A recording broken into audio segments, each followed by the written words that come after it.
नीता की मां की मृत्यु होने के बाद किशोर ने दूसरी शादी कर ली। उसमें किशोर की दूसरी बेटी गीता हुई। पर किशोर की दूसरी पत्नी किशोर और अपनी बेटी गीता को छोड़कर चली गई। तब से किशोर गीता को अपनी बेटी नहीं मानता था और उसे नापसंद करता था। नीता और गीता दोनों एक ही कॉलेज में पढ़ते थे। एक दिन दोनों बहनों को घर लौटने में देरी हो गई। नीता, बेटा तू जाकर हाथ मुंह धो ले, मैं जल्दी से तेरे लिए खाना बनवाता हूँ। नीता अपने कमरे में चली जाती है।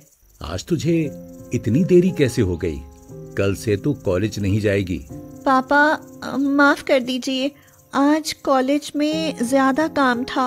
अरे तुझे कितनी बार समझाऊं, तू मेरी बेटी नहीं है। और जल्दी से जा, खाना बना जाकर। मेरी बेटी सुबह से भूखी है। गीता की आंखों में आंसू आ जाते हैं, पर वह कुछ नहीं बोलती है। वह रसोई में जाकर खाना तैयार करती है। गीता किशोर और नीता को खाना खिला देती है और रसोई साफ करके खुद भूखी ही सो जाती है। अगले दिन सुबह जल्दी उठकर सारा काम करके गीता कॉलेज के लिए तैयार होती है। वहीं नीता आराम से उठकर अच्छे से तैयार होकर नाश्ता करने आती है। बेटा नीता, नया साल आ रहा है, बता तुझे क्या चाहिए? पापा, इस बार मुझे न्यू ईयर पर एक नई कार चाहिए। ठीक है, इस बार तुझे एक अच्छी सी कार दिला दूंगा। गीता नीता का बदलता व्यवहार और पैसे की तरफ बढ़ता झुकाव साफ देख सकती थी। गीता कुछ नहीं बोली, क्योंकि उसको पता था किशोर उसे नापसंद करता है। आखिरी बार किशोर ने गीता को कपड़े कब दिलाए थे, उसे ये भी याद नहीं था। कॉलेज चले, देरी हो रही है। दोनों बहनें साथ ही कॉलेज जाती हैं। तभी नीता कहती है, तूने पापा से कुछ मांगा क्यों नहीं? तू जानती है ना, पापा मुझे नापसंद करते हैं। और तू ये भी तो जानती है कि मुझे कॉलेज से घर जाने में देरी इसलिए हो जाती है क्योंकि मैं ट्यूशन पढ़ाने जाती हूँ और ट्यूशन पढ़ाकर ही मैं अपना खर्चा खुद चलाती हूँ। ठीक है, तेरी मर्जी।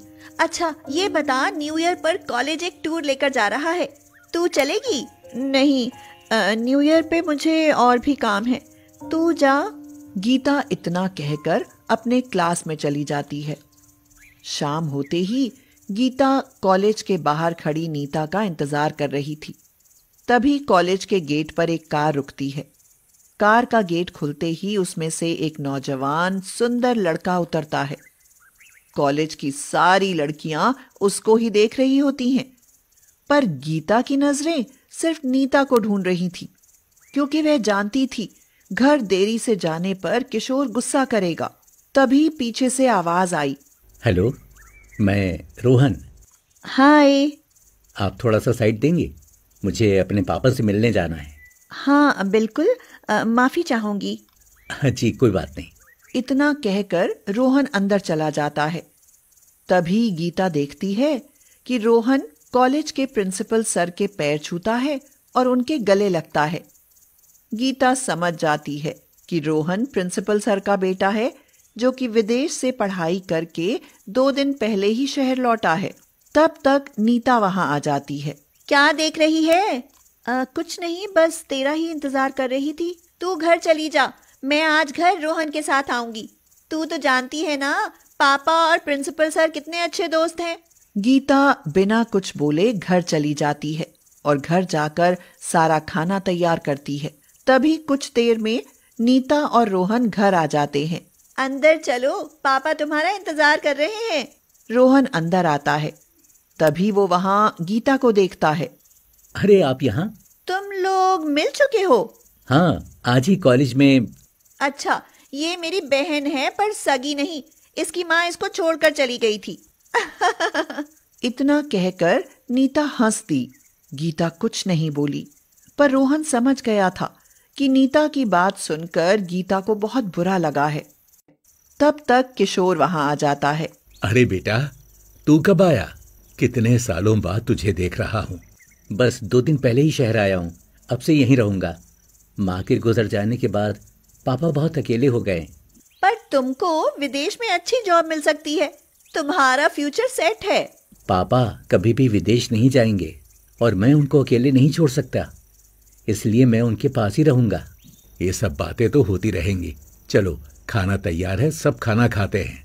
सब खाने के लिए बैठ गए। रोहन देखता रहा।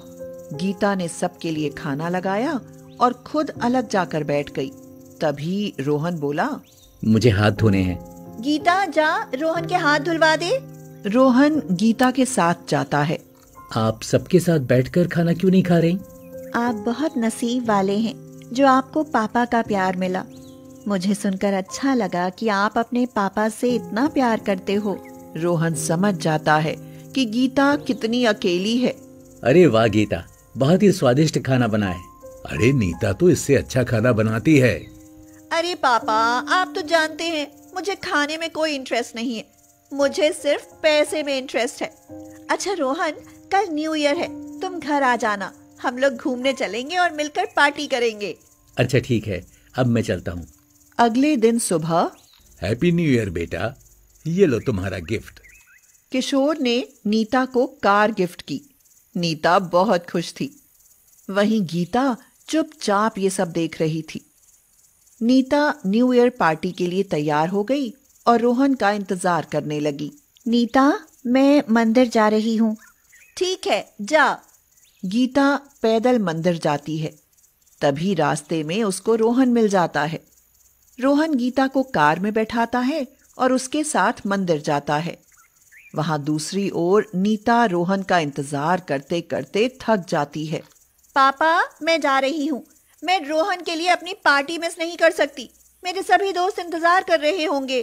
ठीक है, तू जा और खूब एंजॉय कर। अपनी न्यू कार सबको दिखाना। नीता अपनी पार्टी करने निकल जाती है। मुझे अब कहीं और जाना है। आपको नीता के साथ जाना होगा। अब आप जाइए।